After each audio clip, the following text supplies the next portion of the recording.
라면 맛있게 끓이는 비법. 당신이 놓치고 있는 완벽한 방법. 라면은 간단한 요리 같지만 맛의 완성도는 작은 디테일에서 큰 차이를 만듭니다. 끓는 물에 면과 스프만 넣으면 끝날 것 같은 라면이지만 몇 가지 비법을 알고 나면 더 깊고 풍부한 맛을 느낄 수 있습니다. 라면을 더 맛있게 완벽하게 끓이는 방법을 하나씩 살펴보겠습니다. 1. 국물 맛의 기본을 다지다. 라면 조리의 첫 번째 핵심은 물의 양입니다. 물의 양이 많으면 국물이 희석되고 적으면 너무 따져서 면발이 조화를 이루지 못할 수 있습니다. 대부분의 라면 포장지에는 정확한 물의 양이 명시되어 있으니 이를 따르는 것이 좋습니다. 물이 팔팔 끓기 시작한 후 스프와 면을 넣어야 맛이 가장 좋습니다.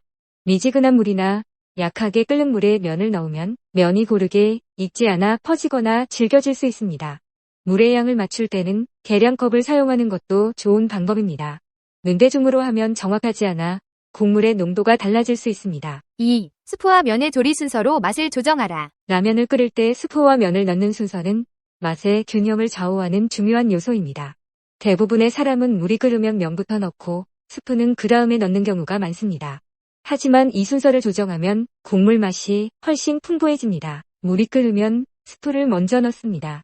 스프가 먼저 녹아야 국물의 풍미가 제대로 살아나고 면이 고르게 익으면서 스프의 맛이 면에 배어듭니다. 이렇게 하면 국물과 면이 따로 노는 느낌이 들지 않고 조화로운 맛을 냅니다. 스프가 완전히 녹고 국물이 끓기 시작하면 면을 넣습니다. 면을 넣은 후 정확히 3에서 4분 동안 조리하며 가끔 면을 젓가락으로 저어 면발이 뭉치지 않도록 합니다. 3. 면발의 쫄깃함을 유지하라. 라면에서 가장 중요한 것은 바로 면발의 식감입니다. 면을 너무 오래 끓이면 퍼지고 덜 익히면 단단해서 식감이 좋지 않을 수 있습니다. 포장지에 적힌 시간을 참고하되 완벽한 면발을 위해서는 약간의 조정이 필요합니다. 라면을 끓이는 시간은 포장지의 조리 시간보다 10에서 20초 적게 끓인 후 불을 끄고 남은 열로 익히면 면이 퍼지지 않고 쫄깃한 상태를 유지할 수 있습니다. 면을 끓일 때 가끔 저어주면 면발이 서로 붙지 않고 고르게 익습니다. 면을 따로 삶아 국물에 넣는 방법도 있습니다. 이 방법은 면발이 국물의 농도를 덜 흡수하게 해 국물이 더 진하게 유지됩니다. 4. 고명과 추가 재료로 맛의 깊이를 더하라. 기본 라면도 좋지만 신선한 재료를 추가하면 맛과 영양이 모두 업그레이드 됩니다. 간단한 재료 몇 가지만 추가해도 라면의 퀄리티가 한층 높아집니다. 라면에 계란을 추가하는 방법은 다양합니다. 끓는 국물에 바로 풀어 넣으면 부드러운 계란국 같은 맛을 낼 수 있고 반숙을 원하면 끓기 시작한 후 1에서 2분 뒤 조심스럽게 넣습니다. 얇게 썬 대파를 넣으면 국물 맛이 훨씬 풍부해지고 감칠맛이 살아납니다. 숙주나 시금치, 양배추를 넣으면 아삭한 식감과 더불어 건강한 라면을 즐길 수 있습니다. 얇게 썬 돼지고기, 닭고기, 햄을 넣으면 국물 맛이 더 깊어지고 풍미가 좋아집니다. 마지막에 슬라이스 치즈 한 장을 올리면 라면이 고소하고 부드러운 맛으로 변신합니다. 추가 재료를 넣는 시점은 중요합니다. 채소는 면이 거의 다 익었을 때 넣어야 아삭한 식감을 유지할 수 있고 계란은 조리 중간에 넣어 반숙으로 만들 수 있습니다. 고기는 국물이 끓기 시작할 때 넣으면 깊은 맛이 납니다. 5. 불 조절로 국물과 면의 조화를 맞추다. 라면을 끓일 때 불 조절은 맛의 완성도를 높이는 또 하나의 비법입니다. 처음에는 강한 불로 물을 끓이고 면과 스프를 넣은 후에는 중불로 조리하며 국물과 면이 조화를 이루도록 합니다. 처음에는 센 불로 물을 빠르게 끓입니다. 면을 넣은 후 중불로 줄여 천천히 끓이면 면이 고르게 익고 국물의 맛이 진해집니다. 마지막 30초에는 약한 불로 줄여 국물을 조리듯 끓이면 깊고 풍부한 맛이 완성됩니다. 6. 나만의 스타일로 변형해보자. 라면을 기본 조리법 그대로 끓이는 것도 좋지만 자신의 입맛에 맞게 변형해보는 것도 재미있습니다. 새로운 재료와 조리법으로 나만의 스타일을 만들면 라면 먹는 즐거움이 배가 됩니다. 청양고추나 고춧가루를 넣어 얼큰한 맛을 더하세요. 우유나 코코넛 밀크를 넣어 크리미한 맛을 즐길 수 있습니다. 카레 가루를 추가해 카레 라면으로 변신시켜보세요. 스프 대신 간장을 넣고 소금으로 간을 맞춰 깔끔한 맛을 낼 수 있습니다. 7. 마무리 터치로 풍미를 살리다. 라면의 마지막 한 숟가락까지 맛있게 즐기려면 마무리도 중요합니다. 국물의 깊은 맛을 살리기 위해 조리 후 작은 디테일을 추가하세요. 참기름을 한두 방울 떨어뜨리면 국물이 더 고소해집니다. 마지막에 후추를 약간 뿌리면 국물이 깔끔하고 풍부한 맛을 냅니다. 남은 국물에 밥을 넣어 먹는 것도 색다른 즐거움을 줍니다. 작은 디테일이 완벽한 라면을 만든다. 라면은 누구나 끓일 수 있는 간단한 음식이지만 맛을 업그레이드하는 데는 세심한 노력이 필요합니다. 물의 양, 끓이는 순서, 불 조절, 추가 재료까지 이 모든 디테일이 모여 완벽한 라면 한 그릇을 완성합니다. 다음번 라면을 끓일 때 이 비법들을 적용해보세요. 평범했던 라면이 색다른 미식 경험으로 변할 것입니다. 라면에 넣으면 보약처럼 변하는 채소 10가지. 라면은 빠르고 간편하게 즐길 수 있는 인기 있는 음식이지만 나트륨과 칼로리가 높아 자주 먹기엔 부담이 될 수 있다. 그러나 다양한 채소를 추가하면 영양소를 보충하고 맛을 풍부하게 만들어 라면을 더 맛있고 균형 잡힌 한 끼로 바꿀 수 있다. 라면에 넣으면 다르다는 말처럼 일부 채소는 보약처럼 라면의 가치를 높여준다. 이러한 채소를 더하면 단순한 라면이 아닌 건강까지 챙길 수 있는 한 끼가 된다. 이제 라면에 넣으면 좋은 채소 10가지와 그 효과를 살펴보자. 1. 배추. 배추는 비타민C와 칼슘이 풍부하여 면역력 강화에 효과적이다. 또한 배추에는 항산화 성분이 포함되어 세포 손상을 방지하고 노화를 예방한다. 배추를 라면에 넣으면 국물이 시원하고 깔끔해지며 부드럽고 아삭한 식감이 라면의 맛을 한층 더 풍부하게 만든다. 배추의 수분이 국물에 어우러져 라면을 더 맛있게 만든다. 배추는 라면이 끓은 후 2에서 3분 정도 지나서 넣고 1에서 2분간 끓여 배추의 아삭함과 시원한 국물 맛을 즐긴다. 2. 양파. 양파에는 프롤린과 케르세틴이라는 강력한 항산화 물질이 들어있다. 특히 케르세틴은 염증을 줄이고 심혈관에 좋다. 양파를 끓는 국물에 넣으면 국물의 맛이 깊어지며 양파 속 프락탄 성분이 장내 유익균을 자극해 소화를 돕는다. 양파는 라면이 끓기 시작할 때 넣어 5분 정도 끓여서 양파의 풍미를 국물에 충분히 배게 한다. 3. 시금치. 시금치는 철분과 엽산이 풍부하여 적혈구 생성을 촉진하고 체내 산소 운반을 돕는다. 또한 시금치에 포함된 비타민 K는 칼슘의 흡수를 돕고 뼈 밀도를 유지하는 데 중요한 역할을 한다. 라면에 넣으면 국물이 더욱 부드럽고 고소해지며 시금치의 식이섬유는 장의 건강을 개선하고 배변 활동을 원활하게 만든다. 시금치는 라면이 끓은 후 1에서 2분 정도 지나서 넣고 1분 정도만 더 끓여 시금치의 신선함을 유지한다. 4. 버섯. 버섯은 비타민 D가 풍부하여 면역 기능을 돕는다. 특히 표고버섯과 새송이버섯은 베타글루칸 성분이 많아 혈압을 낮추는 데 효과적이다. 라면에 넣으면 국물의 고소한 맛을 더하며 버섯에 포함된 항염증 성분은 염증을 완화하는 데 유용하다. 또한 버섯의 식이섬유는 장의 건강을 개선하는 데 도움을 준다. 버섯은 라면이 끓은 후 3분경에 넣고 면을 건져낸 후 3분 정도 더 끓여 버섯의 풍미가 국물에 잘 우러나도록 한다. 5. 청경채. 청경채는 비타민C와 칼슘이 풍부하여 면역력을 강화하고 뼈 건강을 유지하는 데 효과적이다. 또한 청경채에는 항산화 성분인 비타민 A와 베타카로틴이 들어있어 피부 건강에 도움을 준다. 청경채는 수분이 많아 라면 국물의 신선한 맛을 더하고 아삭한 식감은 라면의 맛을 더욱 풍부하게 만든다. 청경채는 라면이 끓은 후 1분 정도 지나서 넣고 2분간 데치듯 끓여 청경채의 아삭한 식감과 신선함을 살린다. 6. 애호박. 애호박은 수분이 많아 라면에 넣으면 국물이 더욱 시원하고 깔끔해진다. 애호박은 비타민 A와 C, 칼륨이 풍부해 피부 건강을 개선하고 면역력 증강에 도움을 준다. 또한 애호박에 들어있는 식이섬유는 장운동을 촉진해 변비 예방에 효과적이다. 국물의 맛이 개운해지며 식감도 부드럽고 쫄깃하다. 애호박은 라면이 끓은 후 2에서 3분 정도 지나서 넣고 2분 정도 끓여 애호박의 부드럽고 시원한 맛을 즐길 수 있다. 7. 미나리. 미나리는 비타민C와 엽산이 풍부하여 면역력 강화를 돕고 체내 독소를 배출하는 디톡스 효과가 있다. 미나리의 시트러스 향은 라면 국물에 상큼하고 신선한 맛을 더해준다. 미나리에는 항염증 성분인 아피게닌이 포함되어 있어 염증을 완화하는 데 도움을 준다. 라면이 끓는 중간에 넣으면 미나리의 신선한 향이 국물에 스며든다. 미나리는 라면이 끓은 후 2분 정도 지나서 넣고 1분 정도 끓여 미나리의 향이 국물에 잘 배게 한다. 8. 깻잎. 깻잎은 비타민 A와 항산화 물질인 로즈마린산이 풍부하다. 로즈마린산은 염증을 완화하고 혈액순환을 촉진하는 데 도움을 준다. 깻잎은 라면에 넣었을 때 특유의 향과 상쾌한 맛을 더하며 라면의 풍미를 풍부하게 해준다. 또한 깻잎에 포함된 세로토닌은 스트레스 해소에도 도움을 준다. 깻잎은 라면이 끓은 후 마지막 1분 정도에 넣어 깻잎의 향과 맛이 국물에 잘 스며들게 한다. 9. 당근. 당근에는 베타카로틴이 풍부하여 눈 건강에 좋다. 베타카로틴은 강력한 항산화 성분으로 세포 손상을 예방하고 노화 방지에 도움을 준다. 당근을 라면에 넣으면 국물이 달콤해지고 당근에 포함된 펙틴 성분은 장 건강을 촉진하며 배변 활동을 돕는다.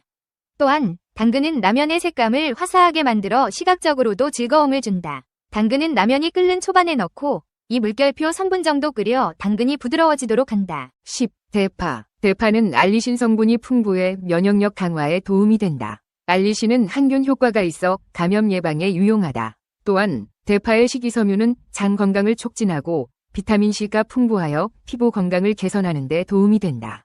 라면이 끓는 중간에 넣으면 국물의 시원하고 매콤한 맛을 더할 수 있다.